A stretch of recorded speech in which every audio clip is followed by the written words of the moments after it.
nifundishe kutenda mapenzi yako.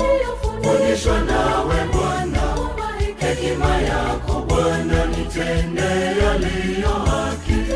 Kweli wako kila siku